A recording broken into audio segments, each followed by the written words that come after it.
It's been nearly 5 years since the iPhone 13 came out, which is kind of crazy to think, but back then it was regarded as one of the best phones of that year.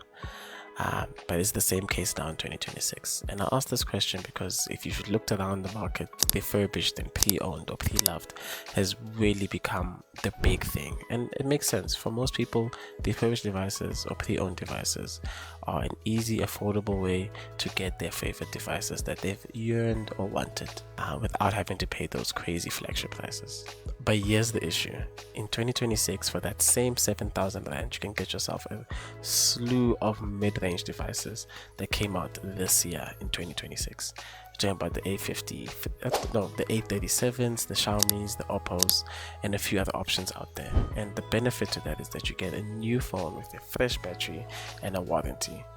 So does it make sense to get refurbished? So in this video, I'm going to be telling you about my long-term experience with this device, its specs, its features, how good the camera is, and honestly, is it worth buying in 2026 over the latest and greatest 2026 mid-range devices?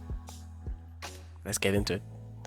So before I get into my thoughts and my personal experience with this phone, I think it is best that I do talk about the actual device itself and its specs.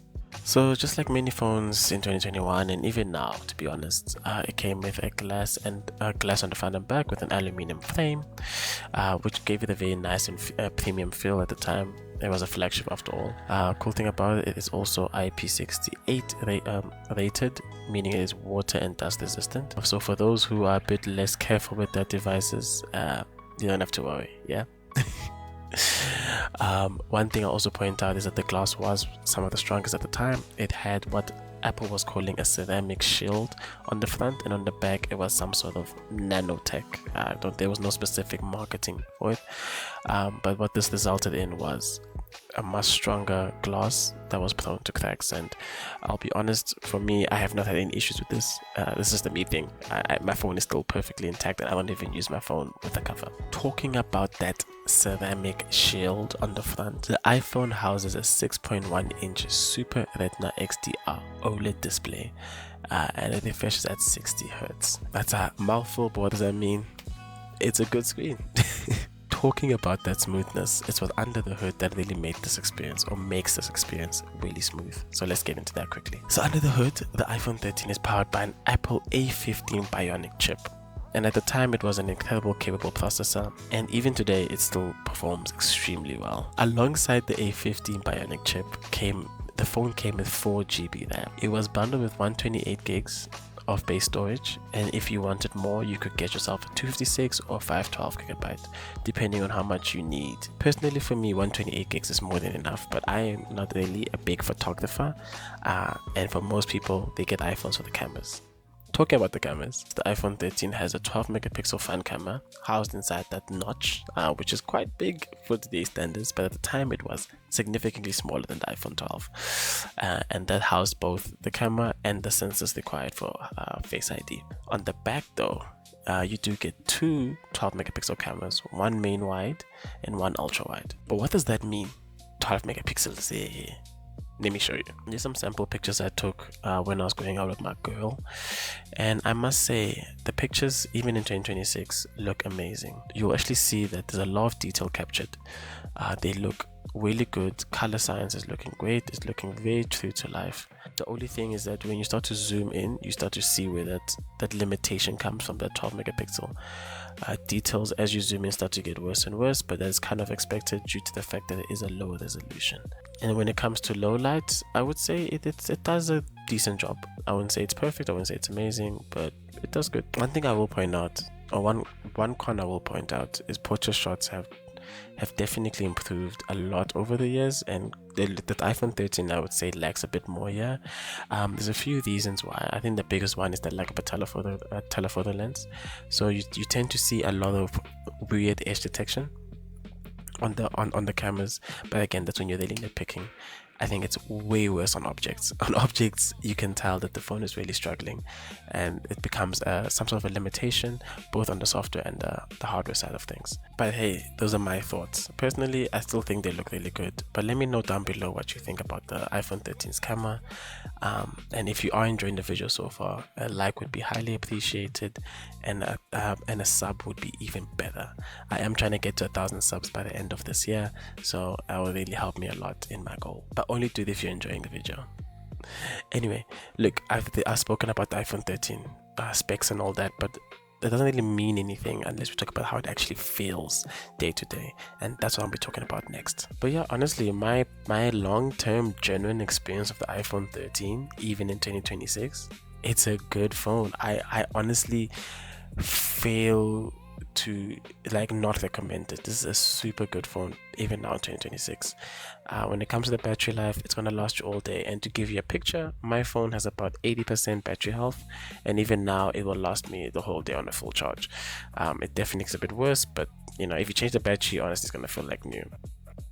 Performance is super good. That A15 Bionic chip blows my mind every single time. I mean, especially around that time, iPhone was leaps and bounds ahead of anything else that was out there. And even now in 2026, the specs are still really, really good. I mean, when I've done some editing on my phone, and yeah, I'm trying to be like a content creator or whatever. That sounds bad, but I am genuinely trying to be a content creator. And when I've rendered information or rendered videos on this phone, it has done it so quick. It blows my mind every single time, way faster than any phone that I've ever used. What's this thing called? When it comes to gaming is quick, it's smooth, it's fun, you have no hiccups. It's still playing games like Call of Duty Mobile on high to ultra settings, like no problems there. So yeah, when it comes to performance, it's a no-brainer. The camera, as I've mentioned, is really good in my opinion. I have no complaints there. One thing I'd love to praise when it comes to Apple is how user-friendly it is. You can quickly pull it up from your lock screen, take a picture, and just put your phone away, and you know you took a good picture. You don't have to really view it and be concerned about A, B, C, and D. It's that good of a camera, even now in 2026. The screen, I would say, from what I'm used to, because I was a big Samsung guy, I'm still a big Samsung guy, and Samsung has just spoiled me. I gotta be honest. So it is a downgrade from what I'm used to, but in isolation, it's still a good camera. The colors are vivid. This phone screen is bright, so I can use it outdoors.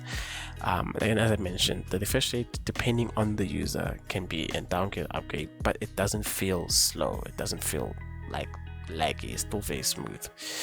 The only thing when it comes to performance is actually RAM. RAM is on the lower end. 4GB in 2026 has now become a bit outdated, especially as the software, like iOS itself, has become very demanding. So 4GB has kind of become a bit shaky. I can have 2 apps open at the same time, but once you get to the third, maybe one of those other apps close, which for me as a power user gets very frustrating. And if you're someone that likes to switch between apps, I will probably look at maybe getting an iPhone 14 and above that has a bit more RAM. But yeah, outside of that, I really do highly recommend this phone. In isolation, it's a great phone. It does everything that you need to do. I will point out one thing, and this is for the person that is maybe looking to use their phone with it. I mean, they are going to use it within your existing suite of devices. I won't say I won't recommend it for people that use Windows laptops, but I would explore my options. And it's just because it's not as seamless to use, to transfer data between these two platforms. Where with Android, if you've used it before, you just plug it in and you move on with your life, right? Where with iOS, any iPhone, you can get the latest one, you plug it in, you can't even move photos. It's the most frustrating thing ever. But people get around it. You can obviously just send it via other platforms. You can use the Windows Companion app. There's different methods, but for me, it is very frustrating. But outside of that, honestly, if you're looking to get an iPhone and you're tight on a budget, honestly, it's a really good phone. I have no complaints. But yeah, let me know what you think down below. Are you thinking about getting one this year or in the next few months?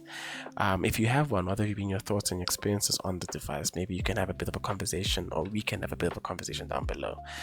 But yeah, those are my thoughts, my opinion, my recommendation.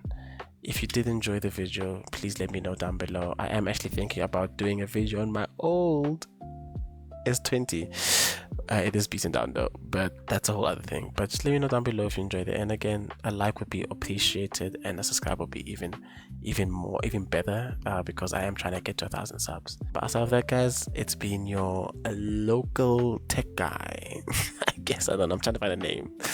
But have you have a great day, great evening, and have a blessed one. Yeah, peace.